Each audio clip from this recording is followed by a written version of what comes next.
مشاهدينا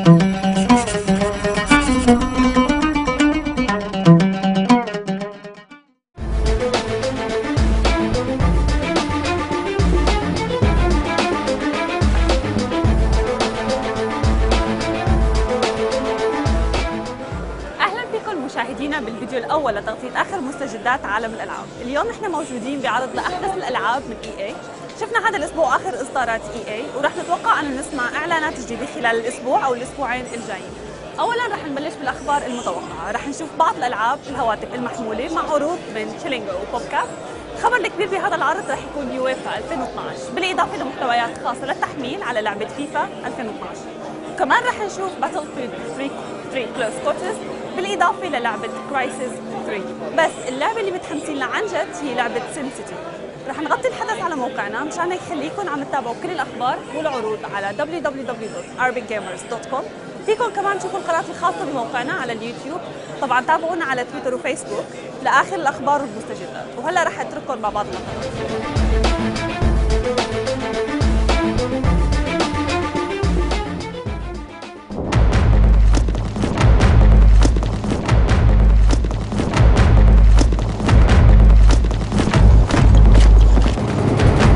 Close quarters, that is our next expansion pack. We are, moving indoors. We're focusing on, destruction, the fast-paced action that you can have with the weapons and the gunplay of Battlefield 3. We're proving that Battlefield has a wide spectrum of gameplay, and going indoors is something that we started to do in Battlefield 3, and now we're expanding on that experience.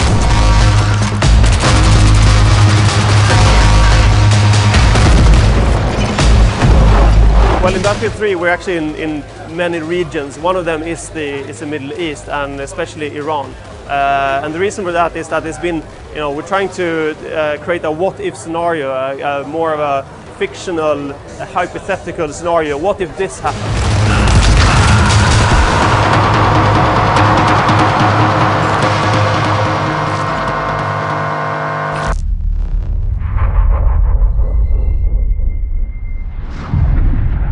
We didn't want you to be the hunted, we wanted you to be the hunter, which is a little different from the previous installments of the franchise.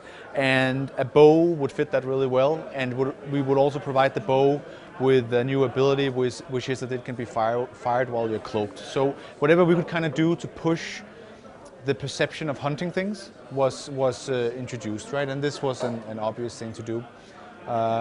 And it just looks really cool as well, so there are several levels.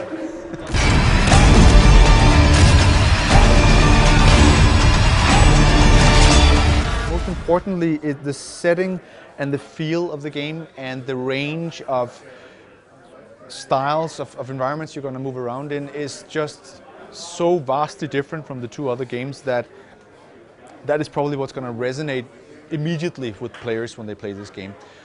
Storytelling is different, we tell it in a different way. It's more about the personal development of a few characters rather than about the hardcore sci-fi setting. One thing left to do.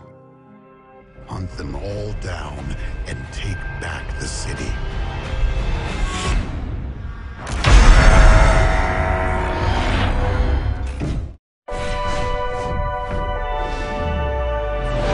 This is it, Euro 2012.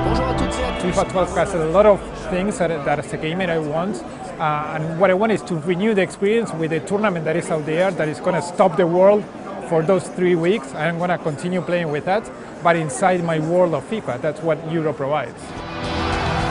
Your nemesis is your compatriot. The community was craving, asking for having like a Euro as a DLC for FIFA 12. And on the other side, FIFA 12 was a really successful game, is a really successful game. So it's almost more than 10 million units, and there are more than 1.5 million people playing the game every day. The striker you feared is the striker we cheer. There are no doubts that how Euro does is going to affect somehow decisions for the future. Why?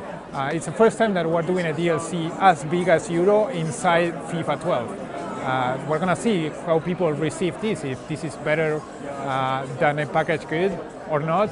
We'll see. Are we going to have more than this in the future? I don't know, but the outcome of this is going to be a decising factor.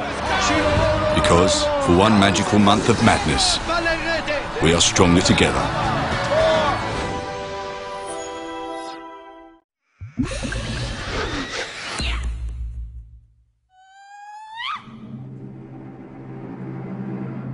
I love SimCities of the past, but they got just too hard to actually play.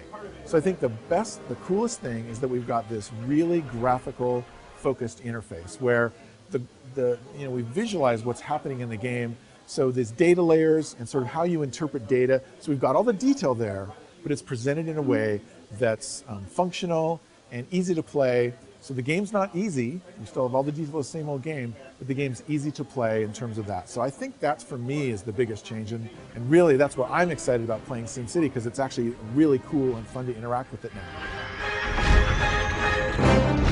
In the old SimCities, we actually had to sort of fake some of the simulations, so some of it wasn't really actually real. So we had to sort of fudge things. It was kind of smoke and mirrors. So the great thing about Glassbox is we can actually simulate stuff and you actually see it happening. So like never before. So for example, in the old SimCity, cars would actually just sort of disappear as they got to the edge of the screen. And so we'd try to hide it a bit, but they would literally just disappear off your screen. So now they don't. They actually drive around. They're driving Sims to and from work or to the park, or they become homeless and don't drive anymore. So all that stuff, it really brings the world to life, and a lot of cool stuff is happening that we could never do before. The world of today is all interconnected in real life, so we wanted to bring that to light. And having people with this connected experience, with things happening, with players all over the world, with leaderboards, with resources that you can buy and sell online, and all that kind of stuff, we have this much richer, deeper gameplay having it online.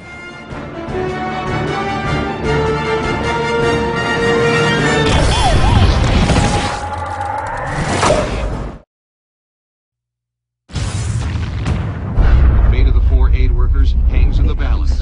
Group set a Tuesday deadline to behead one of the workers. The security forces failed.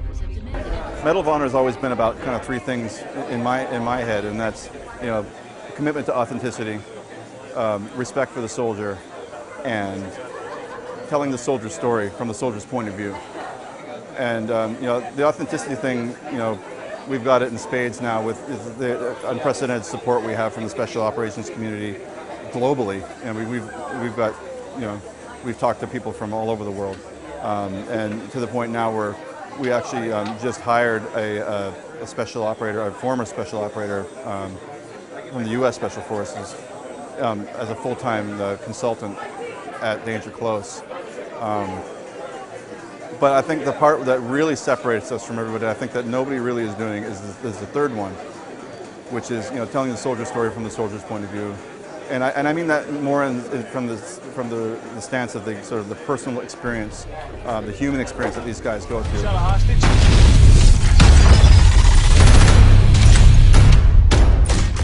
We're in the business of making kind of historical fiction, so to speak, and I think that we're kind of stepping, it's changing the concept a little bit now. We're kind of making what we're calling plausible fiction, where it's like, we know what all the data is. We know where, what the, just from, watching, the global news, watching, all the news networks, and seeing where the hot spots in the world are and who the players are in those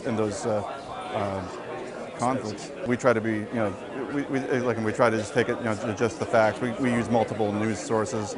We also get, data back from our guys, multiple nations.